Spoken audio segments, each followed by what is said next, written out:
Singlim birdan vahimaga tushib qichqirdi. Uning olmon suzuki drenaj ichiga tiqilib qolgan edi.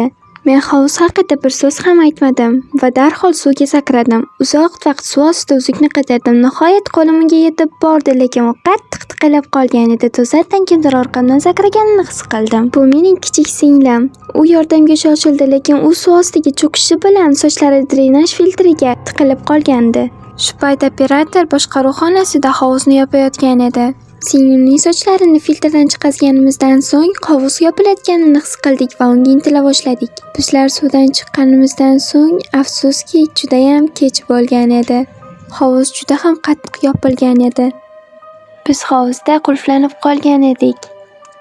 Biz hovuz qopqog'ini bor kuchimiz bilan urib baqirdik, lekin bizning ovozimizni hech kim eshitmadi. Bino ichida bizdan boshqa hech kim yo'q edi. Biz ikki yo'lga ajralib chiqish yo'lini qidirayotgan edik. Atrofimizga yaxshilab nazar soldik va kaft eshigidagi teshikchaga men nazar soldim. U teshikchani yorish uchun bizning faqatgina qo'limizning kuchi yetmas edi. Hovuzda oq panelni payqadim va men uni ikkiga bo'ldim va iloji boricha teshikni qira boshladim. Uni yarmiga kengaytirishga harakat qildim, lekin bu foydasiz edi, chunki u panel juda ham toshdek qattiq edi. Bizning umidlarimiz tobora so'nib borayotgan edi har daqiqada. Uzukni olish chog'ida lyuk borligini payqadim va u tebranib turar edi. Men bor kuchim bilan hovuz qopqog'idagi teshikni sindirishga harakat qildim. Lekin harakat qildim bo'lmadi. Men yuzaga chiqishim kerak edi.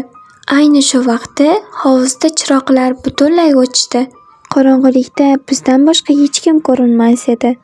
Bizdagi qo'rqinch va dahshat tobora o'sib borar edi. Menda yurak kasalligi bor edi. Umidim allaqachon uzilgan bir paytda hovuzga kimdir kelganini payqadik. U tozalovchi ayol edi. Burchakdagi sumkamizni ko'rib u baxtli ko'rindi. U omadli deb o'yladi, lekin bizni umidsiz qichqiriqlarimiz uni qo'rqitdi. U bizga yordam berishni o'rniga narsalarimizni ola boshladi.